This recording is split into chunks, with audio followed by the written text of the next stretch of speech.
Hello everyone, my name is John Bussard. I'm an HPE Solution Center engineer for Ingram Micro. I help support servers, blade systems, storage, as well as networking technology solutions from HPE. In my videos, what I like to do is show you a slide from a popular PowerPoint and then present to you what that means within a management interface. Today we're going to do something a little bit different. We're going to start out by exploring the HPE's StoreOnce line of deduplicated disk-based backup systems. And these solutions start off from the smaller, free, 1 terabyte, fully licensed version of the VSA, and that's just a virtual SAN appliance. So this is basically taking the code that you'll find on the physical appliances and wrapping that up into a virtual machine and bringing that into your environment. Right, and then pointing your backup software to it and providing you a place to provide backups within your environment. Right, so there's a free 1 terabyte usable capacity solution that's out there that you can download and get an understanding of what the solution is about. It's configured exactly the same as the rest of the solutions are configured. And then if you needed to scale that on out, you could buy licenses for it in a 4 terabyte, 10 terabyte, as well as a 50 terabyte usable capacity. Right. If you're looking for the utmost in performance, though, you'll probably look at a physical appliance. They start off at a 3100, which has got 5.5 terabytes usable storage, and it'll scale all the way up to systems that have 1.7 petabytes storage. And if you consider the average user usually gets about a 20-to-1 deduplication ratio, and of course your mileage may vary, right? But even with that being considered, right, it's still a lot of storage for you to be able to perform a backup too.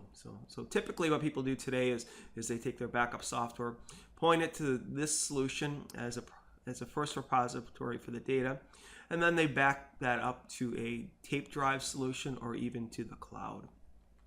Certainly the StoreOnce solution has innovative technology such as the StoreOnce Catalyst, which allows software vendors to be able to move the data around this environment in a deduplicated fashion. Today, what we're going to do that's a little bit different is we're going to unbox a 3540 StoreOnce solution. So a 3540 can start off at about a 15, 16 terabyte solution, and it can grow out to over a 31 terabyte usable solution with an addition of a license. So with that being said, let's unbox this solution. Okay, let's begin unboxing our StoreOnce 3540. This system is based off a DL380 Gen 9 large form factor system, so I expect to see a lot of similarities as you unbox this. Obviously I've already split it and looked inside, but I've put everything back in as I normally do to kind of give you the experience that you should get when you open it up. So let's open this guy up real quick.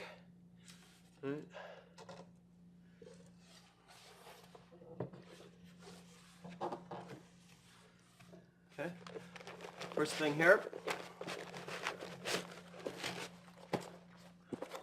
going to be our set of standard rack mount rails.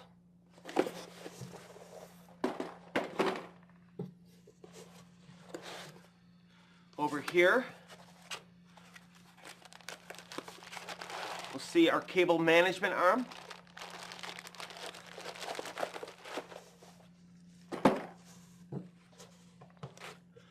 And here will be our front bezel. Kind of give it that new HP look.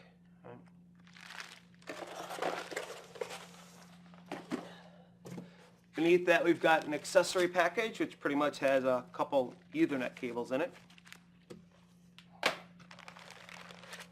Then we have a bag here of different accessories. We open it up, obviously there's some SFPs in the bag. My ILO license, as well as some other licenses that happen to come with my storage system as well as some rudimentary documentation, some cable ties and things like that. Not a whole lot.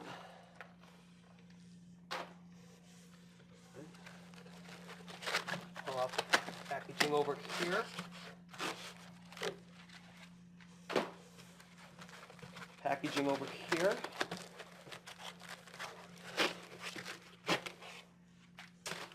Back here are the power cables. A couple power cables, C14 to C19.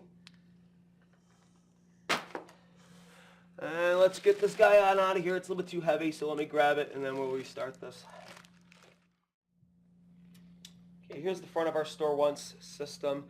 Certainly this system is based off a DL380 Gen 9 system. So this is what one of those systems with large form factor drives installed should look like. There's not a whole bunch going on here, but I'll give you a quick tour. Over here are the large form factor hard drives, of course hot pluggable. The system can be scalable from 24 to 48 terabytes raw. These are 4 terabyte drives that I have in here.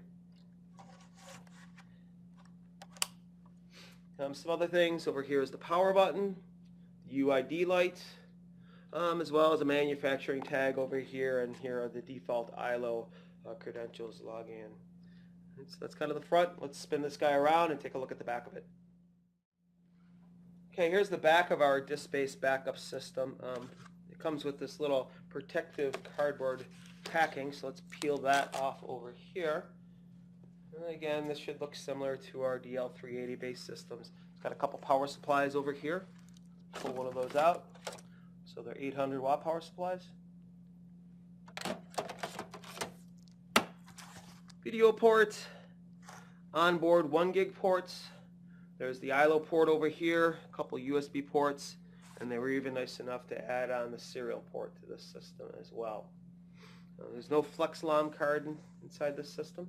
It's important to note. This would be the RAID controller that's on the inside, and up here is the 10 gig Ethernet connection that I have installed, and over here is the 8 gig fiber channel connection that I have installed. So the system can hold up to 8 10 gig Ethernet connections or 8 fiber channel connections, and again those could be either 8 gig or 16 gig fiber channel options in there, so you can mix and match them as well, obviously. Alright, so let's look at the inside of the system. So let's take a look. Okay, here's the top of our storage system, so let's open her up.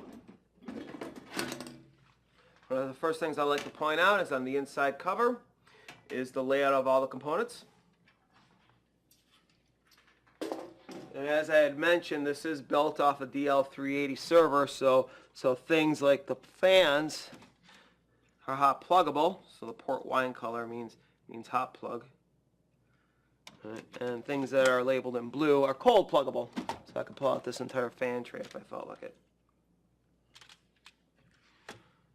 The air bezel comes out pretty easily. And installed are 4 16 gig chips. Obviously these are the CPUs. All right. Let's pull out one of the risers back here. So this is the secondary riser in the system.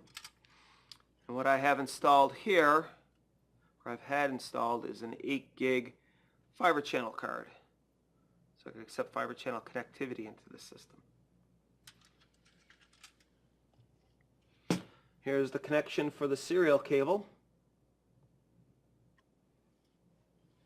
Over here is our primary riser, and in it, right here, I've had installed a 10 gig Ethernet card.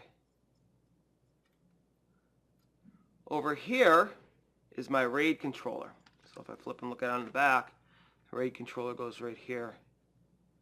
Right, and it has one cable that comes out and plugs into this card that's kind of sandwiched in the middle, right, which is a SAS expander card. Right, so let's put this guy back in real quick. If you notice real quick, there's no FlexLOM. There's also no onboard RAID controller installed. So I'll plug that in. So again, the RAID controller that's in the slot goes into this expansion card. And that expansion card, these cables here, and tuck that into the channel as well. All right. From the expander card, that goes up front and plugs into the back plane. So there's 3 cables that plug out. All right. And obviously that's the battery for the RAID controller. All right, so let's put everything back in.